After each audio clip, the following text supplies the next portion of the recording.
दिन में यदि किसी पदाधिकारी ने कार्रवाई नहीं पूरा किया तो उसको 11वें दिन मेरे मुख्यमंत्री कार्यालय से एक नोटिस चला जाएगा।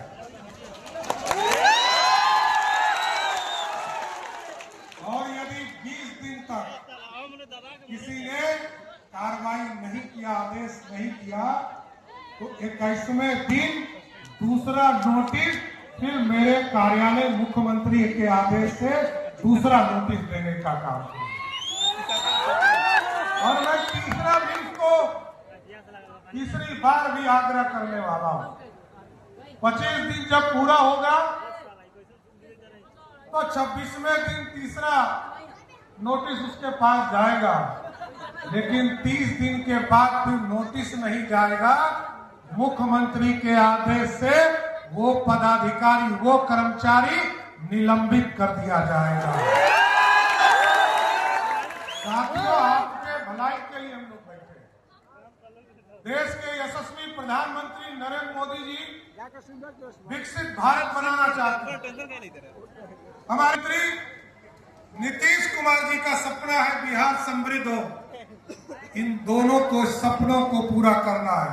पूरा करना है कि नहीं पूरा करना है ना। कुछ लोगों को आजकल चिंता है कि मेरा घर कितना बड़ा हो गया, कितना छोटा हो गया।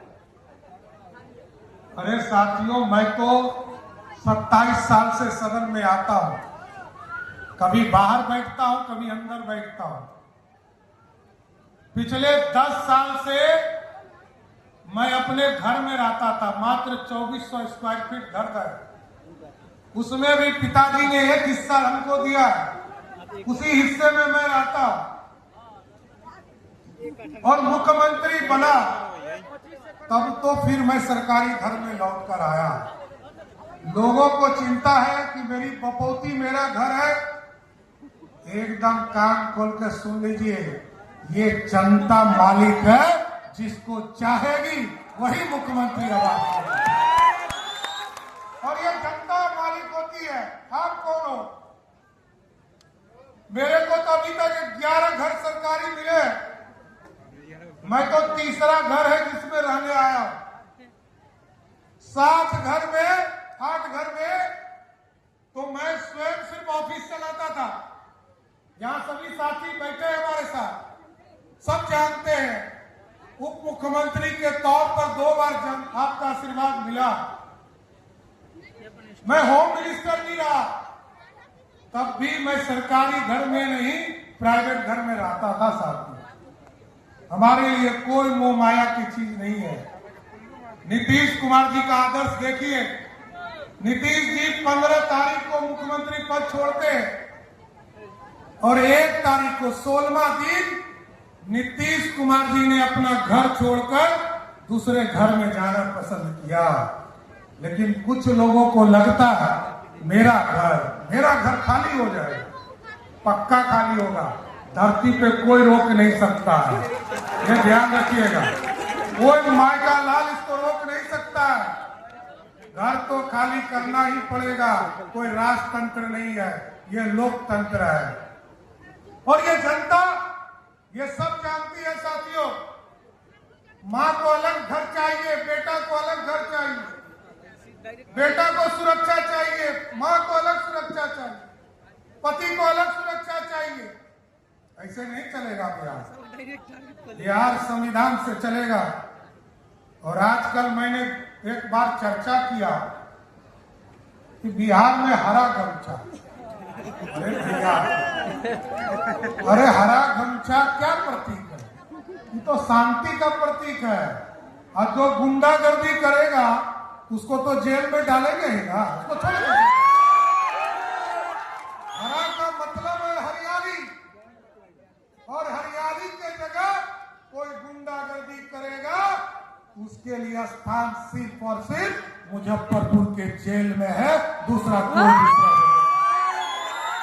इसलिए साथियों, ये लोकतंत्र वाला बिहार है और बिहार में समृद्धि को आगे ले जाना है।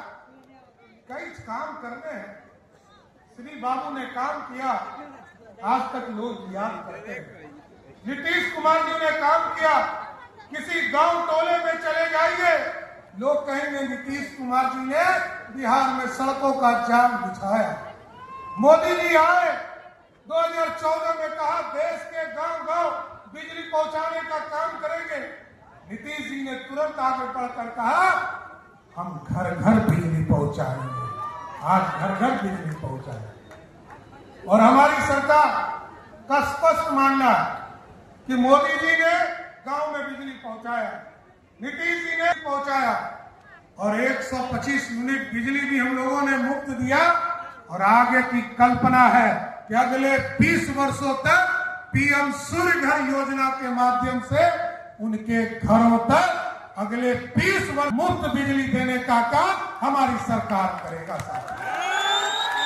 लोग कहते हैं कि हमारे सरकार के कर्मचारी, पदाधिकारी, नेता के बच्चे बाहर पढ़ते हैं।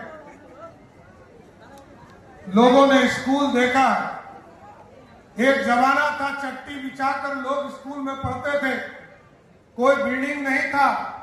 नीतीश कुमार जी ने बिल्डिंग भी बनाया और शिक्षक को भी पहुंचाया। शिक्षक लोग कहते थे कि हमारा कोई नहीं सुनता। 5,28,000 लोगों को शिक्षक एनडीए की सरकार ने बनाया। हमने कहा जो महिला हमारी बहनें हैं उनको उनके बगल के पंचायत में शिक्षक बना दीजिए। जो हमारे पुरुष भाई हैं उनको बगल के प्रखंड में शिक्षक बना दीजिए। लेकिन ये जरूर गारंटी करना है उनको हर हालत में स्कूल में पढ़ाना होगा। इससे कभी एक्सक्यूज नहीं दूंगा, आपको पढ़ाना पड़ेगा और इस तरह की क्वालिटी खड़ा करना है। साथियों, अभी 534 ब्लॉक है बिहार में, 534 ब्लॉक में मॉडल स्कूल बना रहे और मॉडल स्कूल ऐसा बनाना है कि जिस दिन सरकारी कर्मचारी, सरकारी हमारे जो नेता है, विधायक, सांसद है, जिस दिन उस स्कूल में बच्चे को एडमिशन के लिए जिलाधिकारी को पैरवी करने लगे कि हमारे बच्चे को इस स्कूल में पढ़ाओ, मॉडल स्कूल में पढ़ाओ, उसी दिन मैं समझूंगा बिहार का शिक्षा व्यवस्था बदल गया। साथियों, जब तक नहीं है तब तक हम इस संरचना को खड़ा करने में लगे। सुशासन, अभी हमारे साथी अरुण जी कह रहे थे, बीना जी को भी बोलना था, दिलीप जी को भी बोलना था, लेकिन समय की स्थिति को देखते हुए हम नहीं बोलवा पाए। लेकिन ये जरूर साथियों मैं कहना चाहता हूं, बिहार में न्याय के साथ विकास का रास्ता नीतीश कुमार जी ने दिखाया और भारत आज विकसित भारत बन रहा है इसलिए कि दुनिया के जो आतंकवादी थे उसको भारत में आने का रास्ता मोदी जी और अमित शाह जी ने रोकने का काम किया, घुसपैठियों को रोकने का काम किया। नीतीश जी ने न्याय के साथ आगे बढ़ाने का काम किया है। मैं जरूर आश्वस्त करता हूं बिहार के लोगों को कि पुलिस को जब भी कोई अपराधी चैलेंज करेगा तो उसको 48 घंटे में हमारा पुलिस उसको जवाब देने का काम करेगा। कोई अपराधी बच नहीं सकता और ये अपराधी के लिए जगह नहीं है, ये मगध की धरती है और ये बिहार है। 5 भाषा बोलते हैं, हमारी संस्कृति 5000 वर्ष पूर्व है।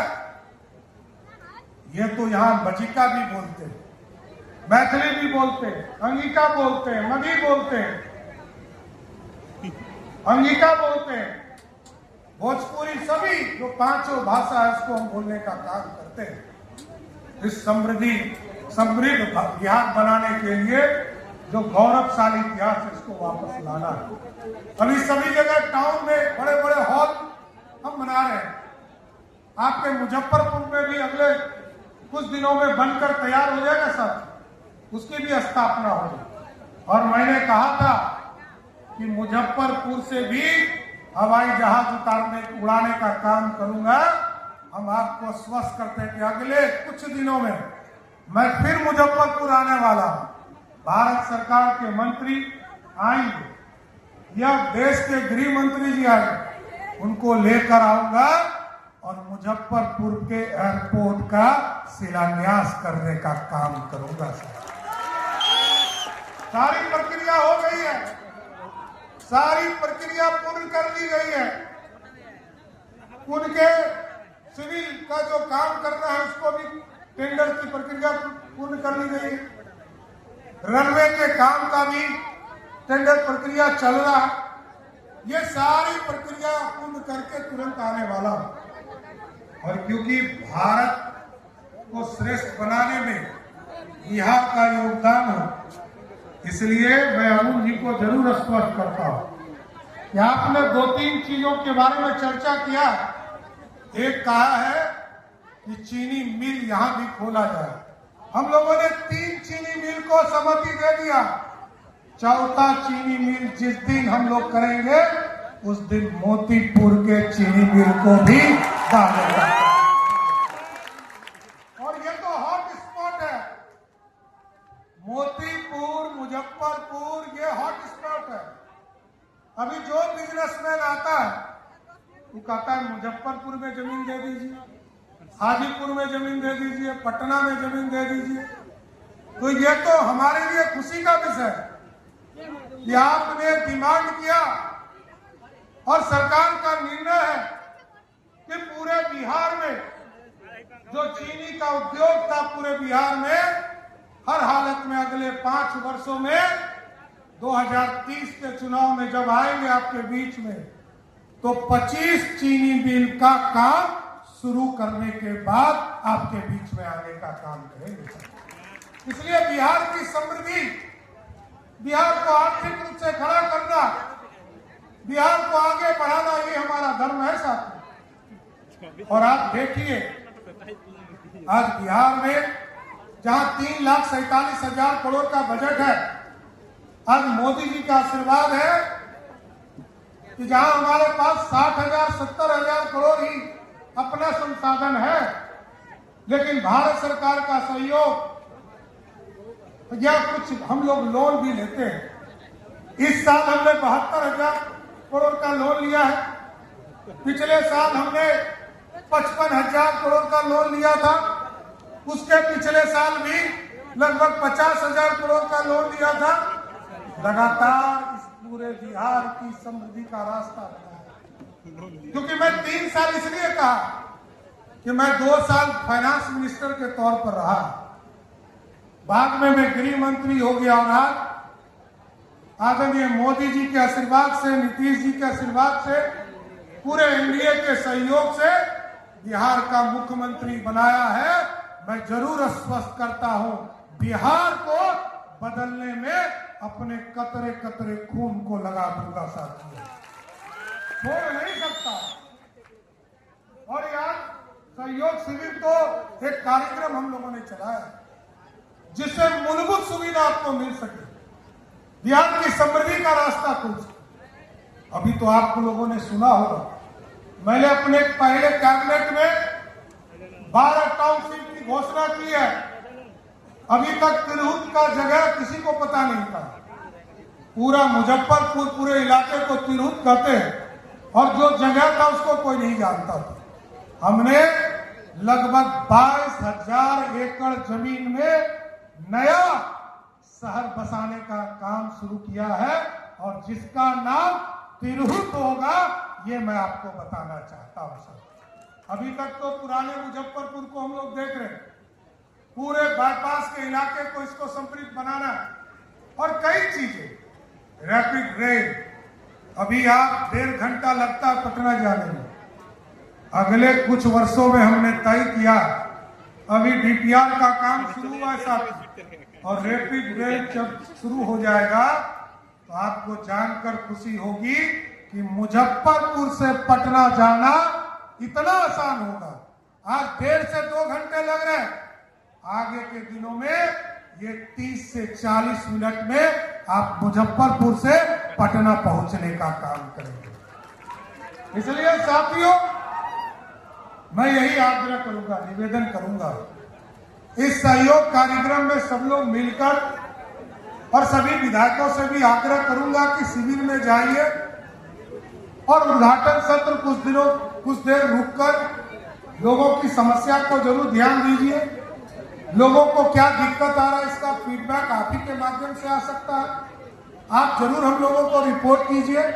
कई परियोजना है जिसको आगे बढ़ाना है। आज प्रधानमंत्री जी के नेतृत्व में भारत बढ़ रहा है और नीतीश कुमार जी ने बिहार को आगे बढ़ाया। तो आगे और भी कई काम करने हैं और आपके बीच में मैं फिर आते रहूंगा। और अभी तो मैंने कहा एयरपोर्ट के लिए मैं तुरंत आने वाला हूं, लेकिन सहयोग शिविर से आम गरीबों को उसको सुरक्षा मिले, ये जरूर सुनिश्चित करना है। इसलिए साथियों, मैं फिर से आप तमाम लोगों को धन्यवाद देता हूं कि सहयोग शिविर में आप तमाम लोग आए।